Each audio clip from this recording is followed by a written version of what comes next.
The next rule we'll be looking at is the quotient rule, and you may have been able to guess that based on the previous rule we went over, the product rule. Of course, product means we're multiplying two things together.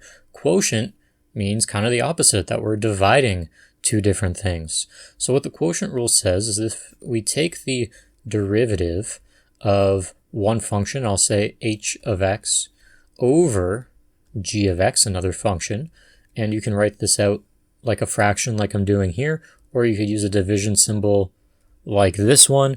Both are relevant to this. If you take this derivative, then what you're going to get is the derivative of the first part times the second part unchanged minus the first part unchanged times the derivative of the second part. So far, it looks exactly like the product rule, except we're subtracting instead of adding. Remember the product rule we said plus, whereas now we're saying minus. The other difference is that once we've done this, we also have to divide this entire thing by g of x to the exponent 2. We have to square that bottom function in the denominator, and we have to include it over here. So it looks very similar to the product rule still, but there's a few adjustments as you can see. So let's do an example and see if you can follow along. Let's say we have f of x is equal to x squared plus 3x to the 4 divided by 2x to the 5 plus 3. So we have on top here a polynomial divided by another polynomial. And let's say we want to take the derivative of this, find f prime at x. Well, because it's one thing divided by another, we have to use the quotient rule. So we take the derivative of the top part. So the derivative of x squared plus 3x to the 4, which is 2x plus 12, x to the 3, and I'm going to put that all in a bracket, right? So we're just using the power rule for each of those terms. And we multiply that by the second part, the bottom part, unchanged, 2x to the 5 plus 3. Now we have to subtract the top part unchanged, x squared plus 3x to the 4, times the derivative of the bottom part. And because the bottom part has this constant, the 3, that is going to become 0 and go away. So really we just have this first part, 5 times 2 is 10, so we'll have 10x to the 4. And it's very easy to quickly run out of space when you're doing this, so make sure you're leaving yourself adequate space. And we have to divide that whole thing by the derivative, or sorry, not the derivative, but simply the bottom part, the denominator, squared. So we got to square this bottom part. So I'm just going to write it all out, 2x to the 5 plus 3 in a bracket to the exponent of 2. And now we're done. So there's no requirement in this question to expand or simplify or anything like that. We simply wanted to take the derivative, and that's what we did. We took the derivative of the top and wrote it here, times the bottom unchanged, right? Then we subtracted minus the top unchanged, that's from here, times the derivative of the bottom part. That goes right there. And after all that, we divided everything by the bottom squared. And that's all you have to do. That's the pattern. So let's do one that's maybe a little more complicated. I'm going to try to do one where we have a chain rule involved. So let's say we have f of x is equal to, and we'll do 2x to the 3 plus 4 to the 3. So this whole bracket is to the exponent 3. And I'm going to divide by, and I'm going to write it this way instead, divided by 2x to the 4 plus 6x. Okay? So if I want to take the derivative of this, f prime of x, let's use our quotient rule. So the derivative of the top, or the first part, which is going to involve a chain rule, of course, because it's something that's not x to the exponent of 3. So let's use our power rule first. We can bring down the 3 and then have 2x cubed plus 4, and this is now raised to the 2, right? We reduce that exponent by 1.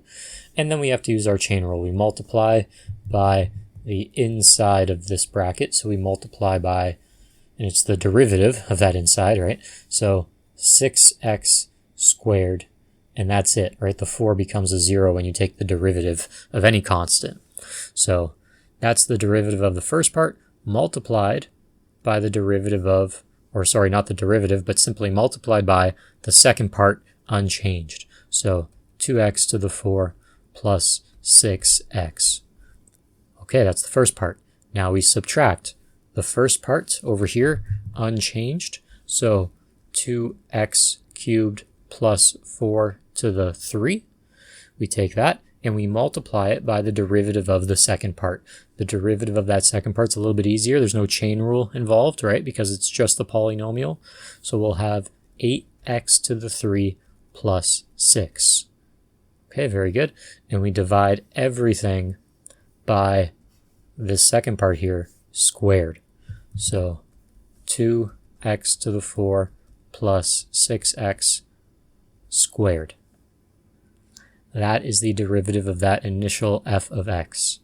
And so if you wanted to figure out what's the instantaneous rate of change at a particular point on this function, you would take the derivative, you would get this whole thing, and then you would plug in that value of x, whatever it is, and you would try to solve this, compute this on your calculator, see what answer you get, and that value would be the slope of the tangent line at that point. It would be the instantaneous rate of change at that point. Okay? So just to recap, the quotient rule says that if you have something like f of x is equal to, and I'm just going to use a over b. Okay? Just a over b, just to keep it simple. This is some function or polynomial that has x in it, and so is this one here. If I want to take the derivative of it, it has to be the derivative of the first part, so a prime, times the second unchanged, minus the top part a, times the derivative of the other part b, so a prime b minus ab prime, divided by b squared. It can be helpful to visualize it this way just because there's less terms. It looks a little bit less busy. It's easier, I think, to keep track of all the moving parts.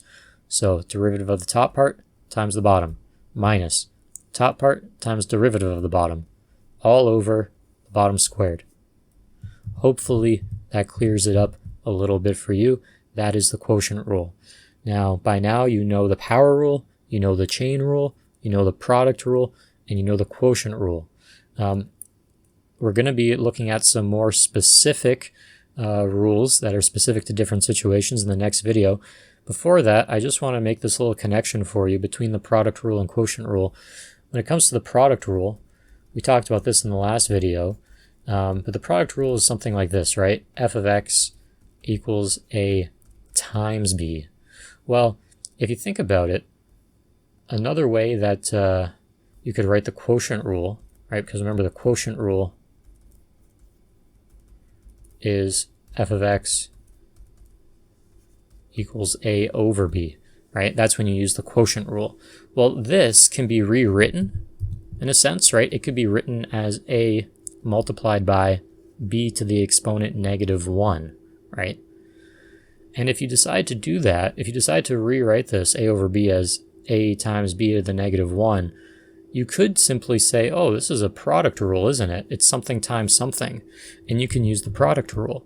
And if you do that, you'll get the exact same answer. It might look a little bit different than the quotient rule, than the answer the quotient rule gives you.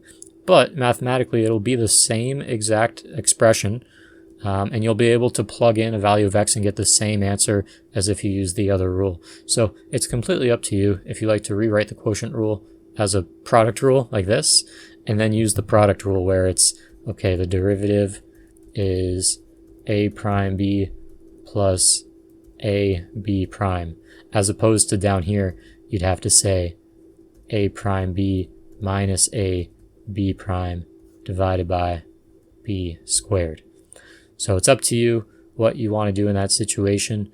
Just keep in mind that you can always move that b to the top and put an exponent of negative 1 on it.